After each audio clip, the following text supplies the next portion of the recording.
ജൈവിക മാർഗത്തിലൂടെ ഫലവൃക്ഷങ്ങൾ വിളയിക്കുന്ന ഒരു കർഷകനെ ഇന്ന് പരിചയപ്പെടാം. ശ്രീ ജ്യോതിഷ് കുമാർ. ജ്യോതിഷ് കുമാറിനെ നമുക്ക് പരിചയപ്പെടുത്തുന്നത് ഷിബു ജോർജ്. ജ്യോതിഷ് ജി, പരിപാടിയിലേക്ക് സ്വാഗതം. നമസ്തേ സർ, താങ്കളൊരു ഫലവർഗ കൃഷി ചെയ്യുന്ന കർഷകനാണല്ലോ. കൃഷിയിലോട്ട് വരുന്നതിന് മുന്നേ ടാക്സ് പ്രാക്ടീഷണർ, ഒരു ടാക്സ് ലോ പ്രാക്ടീഷണറായിട്ട് ഒരു 6-7 വർഷം ജോലി ചെയ്തു.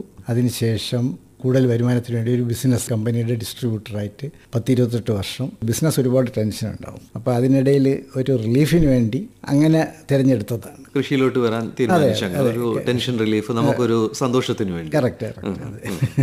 അപ്പോൾ ഇതിന് ഇപ്പം മിക്ക ആൾക്കാരും പച്ചക്കറിയൊക്കെയാണ് ചെയ്യുന്നത്. അതെ. ഫ്രൂട്ട് ക്രോപ്സ് അല്ലെങ്കിൽ ഫലവർഗ വൃക്ഷം എന്ന് പറയുമ്പോൾ കുറച്ച് കാത്തിരുന്ന് കഴിഞ്ഞിട്ട് നമുക്ക് ഫലങ്ങളൊക്കെ അതിൽ കിട്ടത്തുള്ളൂ. അപ്പോൾ താങ്കൾ ഇത് തന്നെ എന്തിനാ തിരഞ്ഞെടുത്തത്? അങ്ങനെയല്ല, ശരിക്കും ഞാൻ ആദ്യം ചെയ്തത് പച്ചക്കറി തന്നെയായിരുന്നു.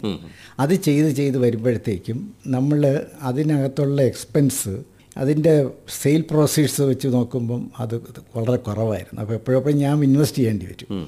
അപ്പോൾ പല രീതിയിലുള്ള ഈ ലിറ്ററേച്ചറൊക്കെ വായിക്കുമ്പം ഫ്രൂട്ട് പ്രൊഡക്ഷനാണ് നല്ലത് എന്നെനിക്ക് തോന്നി. അപ്പം താങ്കളുടെ അകത്തുള്ള ആ ബിസിനസ് മാൻ ഇതിവിടെ അങ്ങനെ പറയാൻ പറ്റില്ല. അത് പറയുമ്പോൾ ഒരു കാര്യം കൂടെ പറയാനുണ്ട്. വെറും വെജിറ്റബിൾസ് മാത്രമല്ല നമ്മുടെ ആഹാരം. ഫ്രൂട്ട്സ് വളരെ ഒരു ഇമ്പോർട്ടൻറ്റ്. 50% നമ്മുടെ ഫുഡ് ഫ്രൂട്ട്സ് ആയാൽ വളരെ നല്ല കാര്യമാണ്. അപ്പോൾ ഫ്രൂട്ട്സിൻ്റെ ഇമ്പോർട്ടൻസ് കേരളത്തിലുള്ളവർക്ക് വലുതായിട്ടൊന്നും അറിഞ്ഞില്ല. പക്ഷേ ഏറ്റവും കൂടുതൽ വാഴപ്പഴം കൺസ്യൂം ചെയ്യുന്ന കേരളത്തിലാണ്. പ്രത്യേകിച്ച് ഇത്രയും വെറൈറ്റി വാഴപ്പഴങ്ങളുള്ളത് തിരുവനന്തപുരത്താണ്. ഇതുപോലെ ഈ ലോകത്തൊരിടവും ഇല്ല. അപ്പോൾ അങ്ങനെ ഒരു സാഹചര്യത്തിൽ ഞാൻ എന്തായാലും ആദ്യം വാഴ തുടങ്ങി. പിന്നെ മാവ്, പ്ലാവ്, ഇങ്ങനെയുള്ള അതൊക്കെ ഞാൻ വാങ്ങിച്ച സ്ഥലത്തും ഉണ്ടായിരുന്നു 1-2 പപ്പായ, ഇങ്ങനെയുള്ള എല്ലാം കൃഷി ചെയ്ത് തുടങ്ങി. Even pineapple. പ്ലാനിങ് വെച്ചാണോ തുടങ്ങിയതോ? ഉള്ള സ്ഥലത്ത് ഒരു മാവ് നട്ട്, ഒരു പ്ലാവ് നട്ട്, അങ്ങനെ അങ്ങ് പോയോ? ഇല്ല, ആദ്യം എനിക്ക് വലിയ പ്ലാനിങ് ഒന്നും ഇല്ലായിരുന്നു.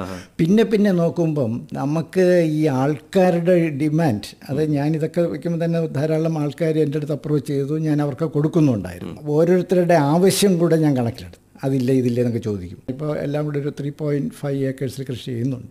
അതിനകത്ത് ഇത്രയും സ്ഥലമുണ്ടല്ലോ, വെറുതെ എന്തിനു സ്ഥലങ്ങളാണ്, 1 ഇഞ്ച് പോലും കളയണ്ട എന്നുള്ള ഉദ്ദേശത്തിലാണ് ഇത് ചെയ്തു തുടങ്ങി. അതോടൊപ്പം തന്നെ ഞാൻ കസ്തൂരി മഞ്ഞളും കറിമഞ്ഞളും നല്ല രീതിയിൽ ചെയ്യാൻ തുടങ്ങി. പ്രതിഭ എന്നുള്ള ഒരു വെറൈറ്റിയാണ് ഞാൻ ഏറ്റവും കൂടുതൽ ചെയ്യുന്നത്. പ്രതിഭയ്ക്ക് വളരെ ഡിമാൻഡാണ്. ആൾക്കാർ പ്രതിഭ മഞ്ഞൾ എന്ന് പറഞ്ഞാൽ പിന്നെ അത് ഉപയോഗിച്ച് കഴിഞ്ഞാൽ പിന്നെ നാടൻ മഞ്ഞളൊന്നും ഉപയോഗിക്കും. ഈ മഞ്ഞൾ കൃഷി എനിക്ക് തോന്നുന്നു നമ്മുടെ ഫ്രൂട്ട് പ്ലാന്റ്സിൻ്റെ ഇടയ്ക്ക് അതൊരു നല്ലതുമാണ്. ഈ മറ്റേ ഫ്രൂട്ട് ട്രീസിന് ഒരു പ്രൊട്ടക്ഷൻ കൂടെയാണ്. എന്ന് വെച്ചാൽ അത്ര വലിയ പ്രൊട്ടക്ഷൻ അല്ല, എന്നാലും അത് അന്തരീക്ഷത്തെ കുറച്ച് പ്യുവറാക്കും. മഞ്ഞൾ നട്ട മണ്ണ് തന്നെ നല്ലതാണ്. അപ്പോൾ ഇങ്ങനെയൊക്കെ ഒരുപാട്, ഇതൊക്കെ എൻ്റെ അറിവുകളാണ്. ഇത് സയൻറ്റിഫിക് ആണോ അതൊന്നും എൻ്റെ ചോദിച്ചാൽ എനിക്കറിയാം. ഞാൻ ആ ഫീൽഡേ അല്ല, അനുഭവത്തിൽ നിന്ന് ഞാൻ പറയണം. ഇപ്പോൾ എത്ര വർഷമായി ഇത്? ഇതൊരു 25 വർഷമായി. പക്ഷേ ആദ്യം ഒരു സ്ലോ പേസ് ആയിരുന്നു. പിന്നെ ഇപ്പോഴും ഞാൻ ബിസിനസ്സിൽ നിന്ന് കംപ്ലീറ്റ് വിട്ട് കഴിഞ്ഞതിന് ശേഷം ഞാൻ അതിലോട്ട് കൂടുതലായിട്ട് ഇൻവോൾവ് ചെയ്യാൻ തുടങ്ങി. അപ്പം പ്രധാനമായിട്ട് ഏതൊക്കെ ഫലവർഗ വൃക്ഷങ്ങളാണ് താങ്കളുള്ളത്? ഫലവൃക്ഷം എന്ന് പറയുമ്പോൾ എനിക്ക് തെങ്ങ് നല്ല രീതിയിൽ ചെയ്യുന്നുണ്ട്. പക്ഷേ തെങ്ങ് നമ്മുടെ കുള്ളൻ തെങ്ങല്ല. നമുക്ക് കുള്ളൻ തെങ്ങിനൊക്കെ ആയുസ് കുറവായതുകൊണ്ട് നമ്മുടെ കോമാടനും വെസ്റ്റ് കോസ്റ്റും ഇതൊക്കെയാണ് ചെയ്യുന്നത്. പക്ഷെ അതൊക്കെ ഇപ്പോൾ ഈൽഡ് കിട്ടുന്നുണ്ട്. പക്ഷെ നമ്മൾ വിചാരിച്ച പഴയ രീതിയിലുള്ള ഈൽഡൊന്നും ഇപ്പോൾ ഇല്ല. അതിന് ഇമ്പ്രൂവ് ചെയ്യാൻ നോക്കിയിട്ടുണ്ട്. കുറേയൊക്കെ ഞാൻ സക്സസ് ആയിട്ടുമുണ്ട്. ഇതൊക്കെ നടുമ്പോൾ അതിൻ്റെ ആ ഡിസ്റ്റൻസ് എല്ലാം കീപ്പ് ചെയ്തുകൊണ്ടുള്ളൂ. അതെല്ലാം എക്സ്പെർട്ട് ഒപ്പീനിയൻ ഞാൻ വാങ്ങിക്കാറുണ്ട്. കാരണം എൻ്റെ ഗ്രൂപ്പിനകത്ത് തന്നെ അഗ്രികൾച്ചർ കോളേജിലെ റിട്ടയർഡ് പ്രൊഫസേഴ്സ് ഉണ്ട്. അവരൊക്കെ ഒരുപാട് ഹെൽപ്പ് ചെയ്യുന്നുണ്ട്. അതുപോലെ കൃഷി ഓഫീസേഴ്സ് ഉണ്ട്. നല്ല കർഷകനുണ്ട്. നല്ല കർഷകനാണ് ഏറ്റവും നല്ല അഡ്വൈസ് ചെയ്യുന്നത്, നല്ല ഫീൽഡിലുള്ളത്. ഇപ്പോൾ ഇങ്ങനത്തെ ഈ സോഷ്യൽ മീഡിയ ഗ്രൂപ്പും തമ്മിൽ നല്ലൊരു ഹെൽപ്പ് അല്ലേ എല്ലാവർക്കും? പിന്നെ ഉറപ്പാണ്. അത് കൂട്ടായ്മ, ഞാൻ പറയുന്ന ഒരു കൂട്ടായ്മ ഉണ്ടാവും അവർ തമ്മിൽ. അതെ, ആ ഗ്രൂപ്പ്സിനകത്ത് ധാരാളം ഇൻപുട്സ് നമുക്ക് കിട്ടും. അതുപോലെ അതെ, ഉണ്ട്. അതുപോലെ തന്നെ അവർ കൊണ്ടുവരുന്ന ഓരോ ഫ്രൂട്ട്സോ വെജിറ്റബിളോ എന്തൊക്കെ നമ്മൾ അതിനെക്കുറിച്ച് സംശയം ചോദിക്കാൻ അവർ കൃത്യമായിട്ടും പറഞ്ഞു തരും. അപ്പോൾ അത് ഞാൻ നോക്കുമ്പോൾ ഏറ്റവും അഡ്വൈസ് കിട്ടുന്ന നല്ല കർഷകരിൽ നിന്നാണ് പറയാൻ. സംസാരിക്കുന്നത്. അപ്പോൾ ഈ തെങ്ങുണ്ട്, വാഴയുണ്ട്. വാഴ എനിക്കിപ്പോൾ ഒരു 15 വെറൈറ്റി ഞാൻ ചെയ്യുന്നുണ്ട്. പക്ഷേ ഏറ്റവും കൂടുതൽ ഇവിടെ ആൾക്കാർക്ക് താല്പര്യമുള്ളത് കൂടുതൽ ചെയ്യുക. മറ്റതൊക്കെ ഒരു ഭംഗിക്ക് വേണ്ടി. ഒരു മട്ടിപ്പഴം എന്ന് പറയുന്നത് കരിയാമ്പഴ ജില്ലയിൽ വളരെ ഫേമസ് ആണ്, ഭയങ്കര വിലയാണ് അവിടെ. ഇവിടെ പലർക്കും അറിഞ്ഞിട്ടുണ്ട്, പക്ഷേ നമ്മുടെ തിരുവനന്തപുരത്ത് കുറേ പേർക്കൊക്കെ അറിയാം. അത് ഞാൻ ചെയ്യുന്നുണ്ട്. അപ്പോൾ ഇങ്ങനെ മെയിനായിട്ട് ചെയ്യുന്നത് ഏത്തനാണ് 70% ഞാൻ ചെയ്യുന്നത്. കാരണം ഏത്തന് മൾട്ടി യൂസാണ്. അപ്പോൾ വെജിറ്റബിളായിട്ട് യൂസ് ചെയ്യാം, ഫ്രൂട്ടായിട്ട് യൂസ് ചെയ്യാം, ചിപ്സ് ഉണ്ടാക്കാം, കുട്ടികൾക്ക് കൊടുക്കാം. ഇങ്ങനെയുള്ള ഒരുപാട് കാര്യങ്ങൾക്ക്. അതുപോലെ വേറെ ഒരു പഴവും ഇല്ല. ശരിക്കും അത് പഴത്തിൻ്റെ കാറ്റഗറി പോലും ചെയ്യാൻ പറ്റില്ല, അത് ഫുഡാണ്. ഫുഡാണ്, വാഴപ്പഴം. വാഴ കൃഷിയിൽ ഏറ്റവും വലിയൊരു പ്രതിസന്ധി എന്ന് പറയുന്നത് നമ്മളെല്ലാം നല്ലപോലെ ചെയ്തു വരും. ഇപ്പോഴത്തെ കാലാവസ്ഥാ വ്യതിയാനം, ഈ നമ്മുടെ കാറ്റും മഴയും വരുമ്പോൾ ഭയങ്കരമായിട്ട് പ്രശ്നം വരും. ഈ മിന്നൽ ചുഴലിയാണ് ഏറ്റവും പ്രശ്നം. അതിൽ നഷ്ടം വരും. ഞാൻ മനസ്സിൽ കാണുന്നത് 100 എണ്ണം നട്ടാൽ 20 എണ്ണം പോകും എന്ന് ഞാൻ ആദ്യമേ തന്നെ ഞാൻ എൻ്റെ മനസ്സ് സെറ്റ് വെച്ചിട്ടുണ്ട്. അപ്പോൾ 20 പോകും. ഇത്രയും കാലത്തിനിടയിൽ 20 പോയിട്ടുള്ളൂ. അതിനുള്ള എല്ലാ പ്രിക്കോഷനും എനിക്ക് ചെയ്യാൻ പറ്റും. ഓരോ വാഴകൾ തമ്മിൽ കൂട്ടി വയ്ക്കുന്നത്, അതിന് ഊന്നു കൊടുക്കുന്നത്, ഇങ്ങനെയുള്ള കാര്യങ്ങളൊക്കെ നേരത്തെ തന്നെ മഴ തുടങ്ങാതിന് മുമ്പ് തന്നെ ഞാൻ എല്ലാം റെഡിയാക്കി വയ്ക്കും. ഒരു പുതിയ സിസ്റ്റം KVK കൊണ്ടുവന്നിട്ടുണ്ടല്ലോ, ഒരു കോളർ റിങ്. അത് ട്രൈ ചെയ്ത് നോക്കി? അത് ചെയ്തിട്ടില്ല. കോളർ റിങ് ഞാൻ കേട്ടു, അതിന് ചെയ്യണം. ഇതെല്ലാം തന്നെ ഇപ്പോഴത്തെ രീതിയേക്കാളും ഇമ്പ്രൂവ് ചെയ്യാനല്ലേ നമ്മൾ പിന്നെ നോക്കുള്ളൂ. അപ്പോൾ അങ്ങനെ നമുക്ക് നോക്കണം. വാഴ എന്ന് പറഞ്ഞാൽ തന്നെ ഒത്തിരി മൂലകങ്ങൾ വലിച്ചെടുക്കുന്ന ഒരു വിളയാണല്ലോ. അതെ. അപ്പം വളപ്രയോഗമൊക്കെ ഇതിലെങ്ങനെയാണ്? ഇതിനകത്ത് ഏറ്റവും പ്രധാനപ്പെട്ടത് വാഴയിൽ ആദ്യം നല്ല ഗുഡ് ക്വാളിറ്റി വേപ്പ പിണ്ണാക്കിട്ട് ചെയ്യുക. കുഴിയെടുത്തിട്ട് ആദ്യം നമ്മൾ അതിൻ്റെ പുളിപ്പ് മാറ്റണമല്ലോ, ഈ അസിഡിറ്റി മാറ്റണം. അപ്പോൾ കുമ്മായോ അല്ല പച്ചക്കൊക്കെ ഞാൻ ഇപ്പോൾ ട്രൈ ചെയ്യുന്നുണ്ട്. പച്ചക്കൊക്കെ നമ്മൾ വളത്തിൻ്റെ കൂടെ ഇടാം. ഞാനിപ്പോൾ ഒരു 3 വർഷമായിട്ട് പച്ചക്കൊക്കെ യൂസ് ചെയ്യുന്നുണ്ട്. പിന്നെ ഈ വേപ്പം ഉണ്ടാക്കിയിട്ടിട്ട് നടും, ചാമ്പലും കൂടെ ഇട്ടിട്ട് നടും. അത് കഴിഞ്ഞതിന് ശേഷം ഒരു 3-4 ഇല വരുമ്പോഴത്തേക്കും ബാക്കിയുള്ള വളം കൊടുക്കും. ഒരു അഡ്വൈസ് എങ്ങനെയെന്ന് പറഞ്ഞാൽ ജീവാമൃതം ഉണ്ടാക്കുക. എല്ലാവരും ജീവാമൃതം ഉണ്ടാക്കി കഴിഞ്ഞാൽ ചിലവ് വളരെ വളരെ കുറവാണ്. അപ്പം അധികം വളങ്ങൾ ഉപയോഗിക്കേണ്ട ആവശ്യമില്ല. പക്ഷേ അതിന് മറ്റു വളവും വേണം, അതും കൊടുക്കണം.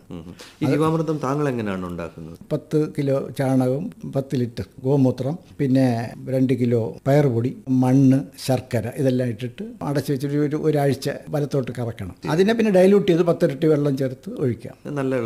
നല്ല റിസൾട്ടാണ്. അതിന് അതെന്ത് ചെയ്യുമെന്ന് വെച്ചാൽ ഒരുപാട് മൈക്രോ ഓർഗാനിസിനെ അങ്ങ് വളർത്തും, അങ്ങ് പെറ്റ് പെരുകയാണത്. അതെ. പിന്നെ അതുപോലെ ഞാൻ വേസ്റ്റ് ഡീകമ്പോസർ ഉണ്ടാക്കുന്നുണ്ട്. അതും വളരെ 100 ലിറ്റർ ഇതെടുത്തിട്ട് 1 കിലോ ശർക്കര ഇട്ടിട്ട് അതിനകത്ത് UP എന്ന് വരുന്ന ഒരു ബാക്ടീരിയ ഉണ്ട്, അതിനെ വളർത്തുക. അപ്പോൾ ഒരു 7 ദിവസം കഴിയുമ്പോൾ അതിന് അതുപോലെ ദിവസം കലക്കണം. അപ്പോൾ ഒരു പുളിച്ച കള്ളിൻ്റെ മണം വരും. അതിന് 3 ഇരട്ടി വെള്ളം ചേർത്ത് ഇങ്ങനെ ഒഴിച്ചു കൊടുക്കുക. അപ്പോൾ അത് ഈ മണ്ണിൽ കിടക്കുന്ന ഡീകമ്പോസ് ചെയ്യാത്ത വളങ്ങളെല്ലാം ഇത് ഡീകമ്പോസ് ചെയ്യും. അപ്പോൾ ഇതും ഒരു വലിയൊരു അതെ അത് വലിയ പ്രയോജനം വരും. അത് ഞാൻ വേനൽക്കാലത്തൊക്കെ അത് ചെയ്യാറുണ്ട്. ആദ്യം മഴയുള്ളപ്പം പറ്റത്തില്ല. ഇല്ല മഴ ഉള്ളതൊന്നും ചെയ്യാതിരിക്കണമെന്നല്ല, അത് സോളിഡായിട്ടുള്ള വല്ല ഇട്ട് കൊടുക്കുക എന്നുള്ളതേ ഉള്ളൂ. അപ്പോൾ ഇതൊക്കെ ചെയ്താൽ നല്ല വിള കിട്ടും. ഉണ്ട്. നമ്മൾ പിന്നെ മറ്റേ കെമിക്കൽ യൂസ് ചെയ്ത് വാഴ എന്തുണ്ടാക്കുന്നതിനേക്കാളും വലിയ ഇതിലുണ്ടാക്കാൻ പറ്റും. ഞാൻ ഉണ്ടാക്കിയിട്ട് എൻ്റെ ഫോട്ടോസൊക്കെ എൻ്റെ കയ്യിലുണ്ട്. പ്രൊഡക്ഷൻ കുറയുന്നില്ല? ഇല്ല. അത് തെറ്റായിട്ടുള്ളൊരു ധാരണയാണ്. അത് കുറയും. ഓർഗാനിക് എന്ന് പറഞ്ഞാൽ ചെറുതായിരിക്കും. അങ്ങനെ ചെറുതൊന്നും അല്ല, അത് നല്ല വലുതാവും.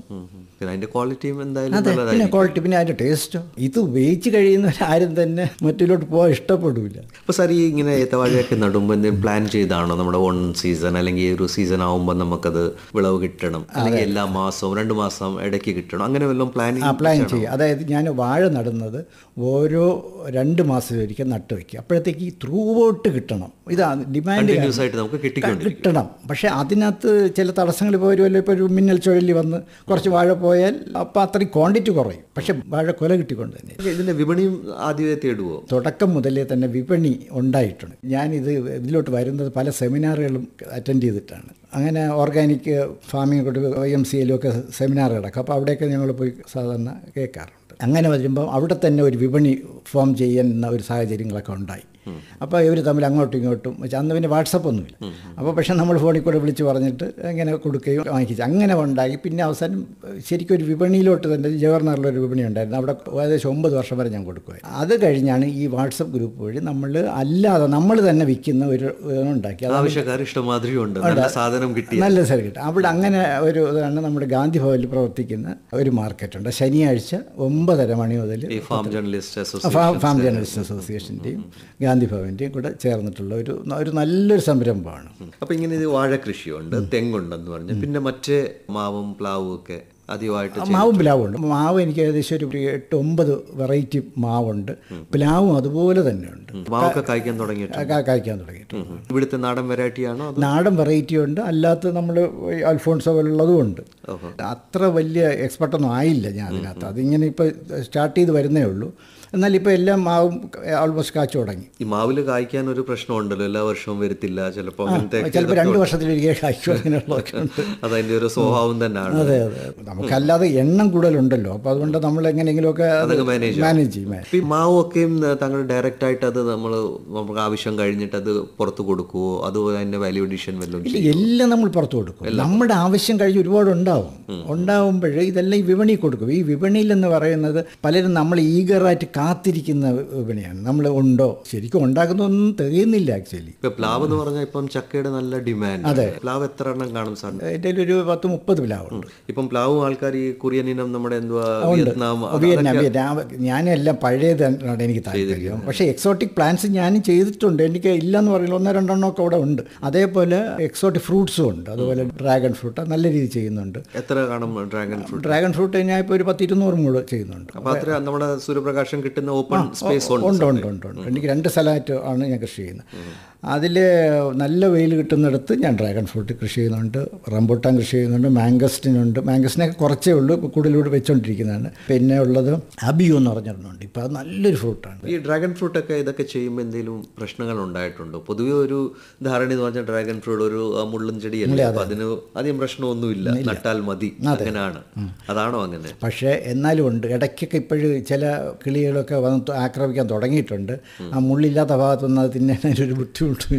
പിന്നെ ഡ്രാഗൺ ഫ്രൂട്ടിൽ ഒരു കുഴപ്പമെന്ന് പറഞ്ഞാൽ ഒരു ഫംഗസ് ബാധ വരുന്നുണ്ട്. പെട്ടെന്നാണ് അത് സ്പ്രെഡ് ചെയ്യുന്നത്. അത് അപ്പോൾ അതിലേക്ക് വേണ്ടി അതിനെ കട്ട് ചെയ്ത് മാറ്റി അതിനെ കത്തിച്ച് കളയുന്നൊരു പ്രോസസ്സുണ്ട്. അപ്പോൾ അത് നിരന്തരമായിട്ട് നമുക്ക് നിരീക്ഷിക്കണം. ഫ്രൂട്ട് ഉണ്ടോ ഇല്ല, അതിൻ്റെ സീസൺ കഴിഞ്ഞ് നമ്മൾ നിരീക്ഷിച്ചുകൊണ്ട് തന്നെ ഇരിക്കണം, അല്ലെങ്കിൽ അത് പ്ലാന്റ് അങ്ങ് പോകും. റംബൂട്ടാനിലും ചിലപ്പോഴൊക്കെ ഈ ഫ്രൂട്ടിങ്ങിൽ പ്രശ്നം കേൾക്കാറുണ്ട്. റംബൂട്ടാൻ എനിക്ക് വലിയ പ്രശ്നമൊന്നും വന്നിട്ടില്ല, പക്ഷേ ചില വർഷം അത് കായ്ക്കില്ല, അങ്ങനെ വന്നിട്ടുണ്ട്. പിന്നെ കറുത്തിട്ട് വീഴുന്നതൊക്കെ ഉണ്ട്. ഇതൊക്കെ അപ്പോഴൊക്കെ എക്സ്പെർട്സിൻ്റെ ഒക്കെ നമ്മൾ ചോദിച്ചിട്ട് വേണ്ട റെമഡി കൊടുക്കും. ഈ കിളികളുടെ പ്രശ്നമുണ്ടല്ലോ, പിന്നെ കിളിയെ ഒന്നും കിട്ടൂല, അല്ലെങ്കിൽ നെറ്റിട്ടേ പറ്റുള്ളൂ. എനിക്ക് ശരിക്കും റംബൂട്ടാൻ 50% എനിക്ക് കിട്ടൂല, അതാണ് വാസ്തവം. അപ്പോൾ ഈ നടീൽ വസ്തുവൊക്കെ തിരഞ്ഞെടുക്കുമ്പോൾ എന്തായാലും നല്ല ക്വാളിറ്റി നോക്കിയല്ലേ എടുക്കാൻ പറ്റത്തുള്ളൂ. നല്ല നഴ്സറി നോക്കി, ഞാൻ നഴ്സറി പേരൊന്നും പറയുന്നില്ല, അവിടെ നോക്കി ഞാൻ വിശ്വാസമുള്ള ചിലപ്പോൾ വളരെ ദൂരെ നിന്നൊക്കെ ആയിട്ട് ഞാൻ കൊണ്ടുവരുന്നത്. അല്ലെങ്കിൽ അത് വളർന്നു വന്ന് അത്രയും വർഷം കഴിഞ്ഞ് ഒന്നും ചെയ്യാൻ പറ്റില്ല. ഇല്ല, അതിലൊക്കെ സക്സസ് ആണ്, എനിക്ക് നല്ല രീതിയിലുള്ള കിട്ടിയിട്ടുണ്ട്. അപ്പോൾ ഇങ്ങനെ നമ്മുടെ ഈ ഫ്രൂട്ട് പ്ലാന്റ്സ് നടുമ്പോൾ എന്തായാലും എല്ലാത്തിനും ഒരു ഡിസ്റ്റൻസ് ഒക്കെ ശാസ്ത്രീയമായിട്ട് പറഞ്ഞിട്ടുണ്ടല്ലോ, ഇത്രയും ദൂരത്തിലാണ് ഇതൊക്കെ നടേണ്ടതെന്ന്. അപ്പോൾ എൻ്റെ ഇടയ്ക്കുള്ള സ്ഥലത്തൊക്കെ എന്തുവാണ് ചെയ്യുക? ഇടയ്ക്കുള്ള സ്ഥലത്ത് നമ്മളിപ്പോൾ മഞ്ഞളുടെ കാര്യം പറഞ്ഞല്ലോ, മഞ്ഞൾ ഇതുപോലെ നടാം. ഇതിനിടയ്ക്ക് കൂവ നടാം, പിന്നെ ചേന നടാം. ചേന ഒരു നല്ലൊരു ക്രോപ്പാണ് ചേന. നമ്മൾ നേരത്തെ ഏത്തക്കയുടെ കാര്യം പറഞ്ഞ പോലെയാണ്, വളരെ ഹൈ ഡിമാൻഡുള്ളതാണ്, വളരെ ഗുണമുള്ളതാണ്, നല്ലൊരു ഫുഡാണ്. ഷെൽഫ് ലൈഫ് കൊണ്ട് ഉണ്ട്. അപ്പോൾ ഇങ്ങനെയൊക്കെ ഒരു ഇന്റർ ക്രോപ്പ് കൂടെ ചെയ്ത് കഴിഞ്ഞാൽ അത് ലാഭമാക്കി എടുക്കാം. അപ്പോൾ താങ്കളിപ്പോൾ ഇത്രയും കാര്യങ്ങളൊക്കെ ചെയ്യുന്നുണ്ട്, ഫ്യൂച്ചറിൽ വല്ലതും ഇത് ഇച്ചിരി കൂടെ വിപുലീകരിക്കണം, അങ്ങനെ വല്ലതും പ്ലാൻ ഉണ്ട്? ഉണ്ട്. അതെങ്ങനെയെന്ന് വെച്ചാൽ ഇപ്പോഴുതന്നെയും കുറേ പോർഷൻസ് ചെയ്തിട്ടില്ല, ഇടയ്ക്കൊക്കെ ഉണ്ട്. അതിനാദ്യം ഫില്ല് ചെയ്തെടുക്കണം, അതാണ് എൻ്റെ ഫ്യൂച്ചർ പ്ലാൻ. അതിനകത്ത് എന്തെല്ലാം ക്രോപ്പ് വയ്ക്കാമോ അതൊക്കെ വയ്ക്കാം. ഒരുപാട് ഇനി ക്രോപ്പുകൾ വയ്ക്കാനുണ്ട് അതിനകത്ത്. നമ്മുടെ ഈ പപ്പായക്ക് നല്ല ഡിമാൻഡാണ്. ഉണ്ട്, നല്ല ഡിമാൻഡാണ്. നാടൻ പപ്പയ്ക്കാണ് നല്ല ഡിമാൻഡ്. റെഡ് ലേഡിയൊക്കെ ഉണ്ട്, പക്ഷേ റെഡ് ഞാൻ ചെയ്യുന്നുണ്ട്, പക്ഷേ ഞാൻ നാടൻ പപ്പയാണ്. ഇതിനു വേണ്ടിയുള്ള ജലസേചനമൊക്കെ എങ്ങനെയാണ്? ജലസേചനം വന്നത് എൻ്റെ നെയ്യാറിൻ്റെ തീരത്താണ് എൻ്റെ ഫാം. തീരത്ത് തന്നെ വലിയൊരു കിണർ കുഴിച്ചിട്ടുണ്ട്. ഏത് വേനലിലും അവിടെ വെള്ളമുണ്ട്. സ്പ്രിംഗ്ലർ വെച്ചിട്ടുണ്ട്, പല പോയിന്റ്സ് വെച്ചിട്ടുണ്ട്. അതല്ല, പിന്നെ ഡ്രിപ്പ് ഇറിഗേഷൻ വെച്ചിട്ടില്ല, കാരണം ഡ്രിപ്പ് ഇറിഗേഷൻ്റെ ആവശ്യം ആ ഫാമിലില്ല, അതുകൊണ്ടാണ് അങ്ങനെ ചെയ്തത്. അപ്പം ജ്യോതിഷി, പുതിയൊരാൾ ഈ ഒരു മേഖലയിൽ വരാൻ ഉദ്ദേശിക്കുന്നെങ്കിൽ സ്ഥലമുണ്ട്, ഈ പറഞ്ഞ മാതിരി റിട്ടയർമെൻ്റ് ആയി, ഇപ്പം സമയവും ഉണ്ട്, അപ്പം ഇങ്ങനെ നമുക്കൊരു ഫാം ഡെവലപ്പ് ചെയ്യാം, അല്ലെങ്കിൽ ഇങ്ങനെ ചെറിയ തോതിൽ ഈ കൃഷി ചെയ്യാം, അങ്ങനത്തെ ആൾക്കാർക്ക് വേണ്ടിയുള്ള ഒരു അഡ്വൈസ് എന്തായിരിക്കും? ആദ്യം അവർക്കൊരു പേഷ്യൻസ് വേണം, എന്നിട്ട് അവർക്ക് ഇൻവെസ്റ്റ് ചെയ്യാൻ മണിയും വേണം. എന്നെ സംബന്ധിച്ചിടത്തോളം ഒരു സർവീസ് ആയിട്ടാണ് ഞാനിത് ചെയ്യുന്നത്, കാശിന് വേണ്ടിയല്ല. മറ്റാൾക്കാർക്കും നമുക്ക് വിഷമില്ലാത്ത കൊടുക്കാം ഫലങ്ങൾ കൊടുക്കാൻ സാധിക്കും. മറ്റുള്ളവർ നോക്കുകയാണ് നിങ്ങൾ ഇത് കഴിക്കണം എന്ന് ഞാൻ എത്രയോ പേരെടുത്ത് പറയുന്നുണ്ട്, നിങ്ങൾ ഓർഗാനിക് വാങ്ങിക്കോ, നമ്മുടെ മാർക്കറ്റിലോട്ട് പോകാമെന്ന് പറയും. കോവിഡ് ടൈമിൽ ഞാൻ തന്നെ ഒരു ഗ്രൂപ്പ് ഉണ്ടാക്കിയിട്ടുണ്ട്. അന്ന് ഈ മാർക്കറ്റൊന്നും വർക്ക് ചെയ്തില്ല. അത് ഇന്നും ഫംഗ്ഷൻ ചെയ്യുന്നുണ്ട്. അത് എന്നെ പേഴ്സണലായിട്ടൊക്കെ വിളിക്കുന്ന, വീട്ടിൽ വന്നൊക്കെ വാങ്ങിക്കുന്നവർ ഒരുപാട് പേര്. എൻ്റെ വീടിന് ചുറ്റുള്ള, ഞാൻ താമസിക്കുന്നത് PMGക്ക് അടുത്താണ്, തേക്കുമൂട്. അതിന് ചുറ്റും ഒരു 4 കിലോമീറ്റർ ചുറ്റളവിലുള്ളവരൊക്കെ എടുത്തിട്ടുണ്ട്. അവരിപ്പോഴും ആക്റ്റീവാണ്. ഈ പറഞ്ഞ മാതിരി നമ്മൾ നല്ല ഉൽപ്പന്നങ്ങൾ കൊടുത്താൽ വിശ്വസനീയമാണെങ്കിൽ അതെ, ആൾക്കാരുണ്ട്. സ്വന്തം തന്നെ പിന്നെ അവരെ ഞാൻ ഇൻവൈറ്റ് ചെയ്യാറുണ്ട്. കണ്ടിട്ട് ഇതൊക്കെയാണ് ചെയ്യുന്നത്. എത്ര പേര് വന്നിട്ടുണ്ട്. എല്ലാ പ്രൊഫഷണൽ പ്രയോജനമായിട്ട് ആരെങ്കിലും തുടങ്ങിയിട്ടുണ്ടോ സ്വന്തമായിട്ട്? ഒരുപാട് പേര് തുടങ്ങിയിട്ടുണ്ട്. താങ്കളൊരു ഫ്രൂട്ട് ഓർച്ചാർഡ് നമുക്ക് പറയാൻ പറ്റും. ചെറിയ അതും ഏറ്റവും വലിയ കാര്യം എന്ന് പറഞ്ഞാൽ അത് പൂർണ്ണമായി ജൈവിക രീതിയിലാണ് ചെയ്യുന്നത്, കെമിക്കൽസ് യൂസ് ചെയ്യുന്നില്ല. നമ്മുടെ ഈ ഒരു ചർച്ച മറ്റാൾക്കാർക്കും പ്രചോദനമാവുമെന്ന് വിശ്വസിക്കുന്നു. താങ്കൾ ഇത്രയും സമയം നമ്മോടൊപ്പം ചെലവഴിച്ച് വളരെ നന്ദി. നമസ്കാരം.